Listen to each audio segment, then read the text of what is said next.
एक काळ असा होता की जेव्हा एखादं संकट किंवा युद्धाची परिस्थिती आली की लोक देशहितासाठी आपल्याकडचं सोनं दान करायचे. आज तशा दानाची आवश्यकता नाही. पण तरी आपण पुढच्या वर्षभरात सोन्याच्या दागिन्यांची खरेदी करणं टाळलं पाहिजे.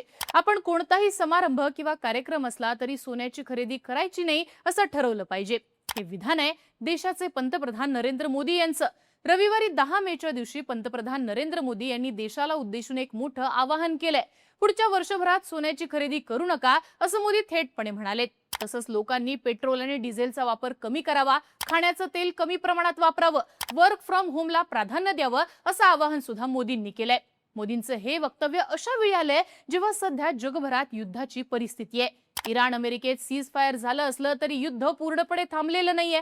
मोदींनी अशा परिस्थितीत भारतीयांना सोन्याची खरेदी वर्षभर करू नका असं म्हटल्यानं अनेकांची चिंता वाढलेली दिसतेय. पण मोदींच्या या वक्तव्याचे वेगवेगळे अर्थ काढले जात आहेत.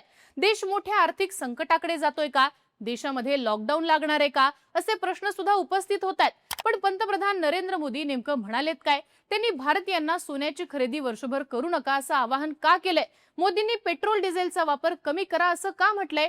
याचा अर्थ भारत मोठ्या आर्थिक संकटाकडे जातोय का? सगळा विषय समजून घेऊयात आजच्या व्हिडिओतनं. नमस्कार, मी आरती आणि तुम्ही बघताय बोल भिडू.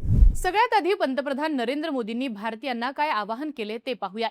पंतप्रधान मोदी रविवारी हैदराबाद इथे एका सभेला संबोधित करत होते. त्यावेळी बोलताना त्यांनी पेट्रोल आणि डिझेलचा वापर शक्य तितका कमी करण्याचं आवाहन केलंय. मोदी म्हणाले की भारत सध्या अनेक आव्हानांचा सामना करतोय.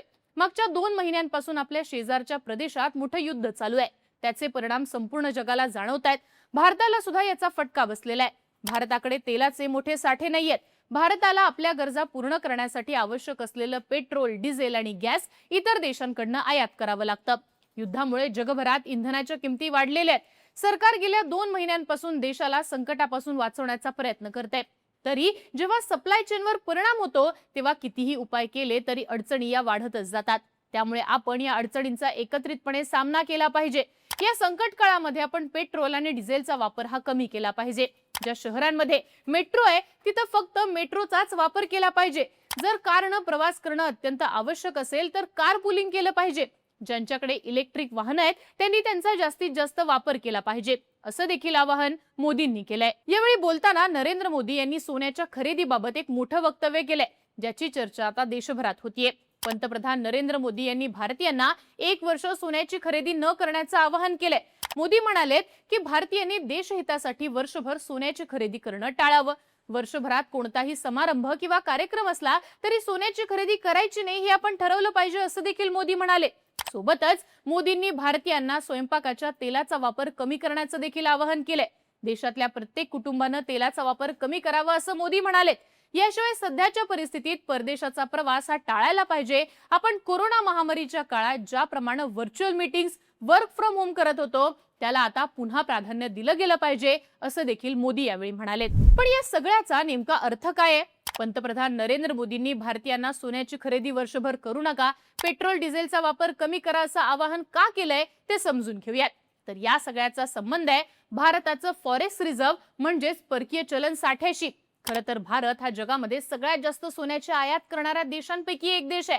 ताज्या आकडेवारीनुसार 2025-26 या आर्थिक वर्षात भारतानं सोन्याची रेकॉर्ड ब्रेक आयात केली होती. भारतानं एका वर्षात तब्बल 72 अब्ज डॉलर्सचं सोनं आयात केलं, जे मागच्या वर्षीच्या तुलनेत 24% जास्त आहे. भारताच्या एकूण आयातीमध्ये फक्त सोन्याचा वाटा 5% जास्त आहे. भारत हे सोनं स्वित्झर्लंड, UAE, दक्षिण आफ्रिका यांसारख्या देशांकडून आयात करतो. सोन्याचा हा सगळा व्यापार अमेरिकन डॉलर्समध्ये होत असतो आणि इथं सगळ्यात महत्त्वाचा मुद्दा येतो तो हाच. भारताकडे सध्या $700 बिलियन आसपास परकीय चलन साठा आहे. यामध्ये $115 बिलियन सोनं म्हणजेच गोल्ड रिझर्व्ह आहे. तर तब्बल $550 बिलियन आसपास फॉरेन करन्सी म्हणजेच अमेरिकन डॉलर्स, युरो आणि ब्रिटिश पाउंड्स आहेत. पण मागच्या 2 महिन्यांपासून मिडल ईस्टमध्ये भयंकर असं युद्ध चालू आहे. या युद्धाचा स्ट्रेट ऑफ हॉर्म्यूज मधनं होणाऱ्या तेलाच्या वाहतुकीवरती मोठा असा परिणाम झालाय. युद्धामुळे जगभरात कच्च्या तेलाच्या किमती प्रचंड वाढल्यात. युद्ध सुरू होण्याआधी 1 बॅरल कच्च्या तेलाची किंमत $65 आसपास होती. सध्या हीच किंमत $95 ते $100 पर्यंत पोहोचली आहे. मार्च महिन्यात एक वेळ कच्च्या तेलाच्या किमती तब्बल $120 पर्यंत गेल्या होत्या. भारत हा कच्च्या तेलासाठी दुसऱ्या देशांवरती मोठ्या प्रमाणात अवलंबून आहे. आपण आपल्या गरजेच्या तब्बल 80% कच्चं तेल इतर देशांकडून आयात करतो आणि हा व्यापार सुद्धा अमेरिकन डॉलर्समध्येच होत असतो। आता या सगळ्यामध्ये होतंय काय, तर मागच्या काही महिन्यांमध्ये कच्च्या तेलाच्या किमती ज्या प्रमाणात वाढलेल्या आहेत त्यामुळे भारताचा तेलाची आयात करण्यासाठी लागणारा खर्च हा प्रचंड वाढलाय। एका अंदाजानुसार यावर्षी भारताच्या कच्च्या तेलाच्या आयातीचा खर्च तब्बल 120 बिलियन डॉलर्सपेक्षा जास्त राहण्याचा अंदाज आहे। दुसरीकडे भारत सोन्याच्या आयातीसाठी वर्षाला 70 बिलियन डॉलर्सच्या आसपास खर्च करतो। आता जर भारतानं अशाच प्रकारे सोन्याच्या आयातीसाठी अब्जावधी डॉलर्स खर्च केले तर भारताकडे कच्च्या तेलाची आयात करण्यासाठी पुरेसे डॉलर्स उरणार नाहीत आणि अशा परिस्थितीत भारत दुसऱ्या देशांकडून कच्चं तेल घेऊ शकणार नाही। यामुळे देशापुढे मोठं संकट उभं राहू शकतं। हेच असं कारण आहे की पंतप्रधान नरेंद्र मोदी यांनी भारतीयांना वर्षभर सोन्याची खरेदी करू नका, तसंच पेट्रोल आणि डिझेलचा वापर कमी करा असं आवाहन केलंय। इथं आणखी एक गोष्ट लक्षात घेण्यासारखी आहे, ती म्हणजे मागच्या वर्षभरापासून भारतीय रुपयाची व्हॅल्यू सातत्यानं घसरते। सध्या एका डॉलरची किंमत तब्बल 94 रुपयांपर्यंत गेलीय। रुपया घसरण्यामागचं कारण म्हणजे सध्या अमेरिकन डॉलर्सची मागणी फार वाढलेली आहे, त्या तुलनेत रुपयाची डिमांड कमी झालेली आहे। जगभरात जेव्हाही कच्च्या तेलाच्या किमती वाढतात तेव्हा प्रत्येक जण रुपया विकून डॉलर खरेदी करायला लागतो, त्यामुळे डॉलर हा मजबूत होत जातो आणि सध्या हेच घडताना दिसतंय। सध्या भारतात अमेरिकन डॉलरला प्रचंड मागणी आहे, पण डॉलरचा पुरवठा कमी असल्यामुळे डॉलरची व्हॅल्यू वाढताना दिसते।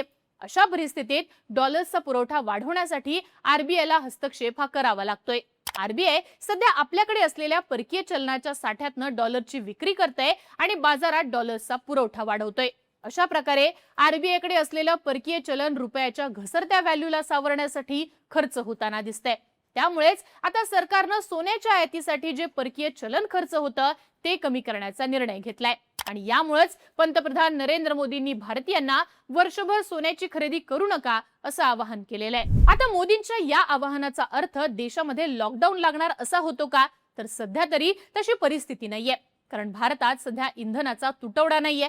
भारताकडे आपत्कालीन परिस्थितीत 2 ते 3 महिने पुरेल इतका इंधनाचा साठा उपलब्ध आहे।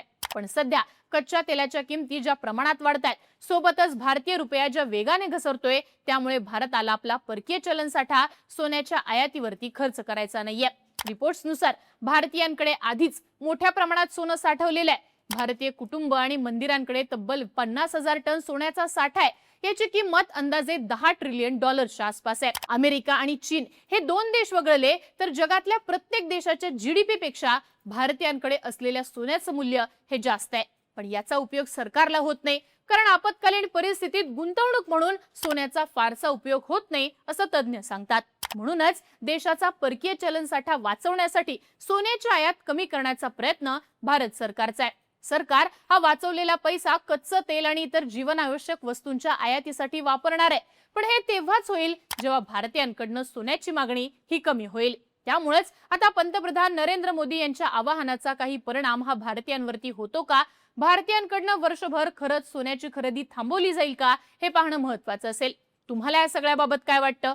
पंतप्रधान नरेंद्र मोदींनी सोन्याची खरेदी न करण्याचं आवाहन का केलेलं असेल? या सगळ्याबद्दलची तुमची मतं आणि प्रतिक्रिया आम्हाला कमेंट बॉक्समध्ये लिहून नक्की कळवा आणि यासारख्या माहितीपूर्ण व्हिडिओसाठी बोलबिडूला सबस्क्राईब करा।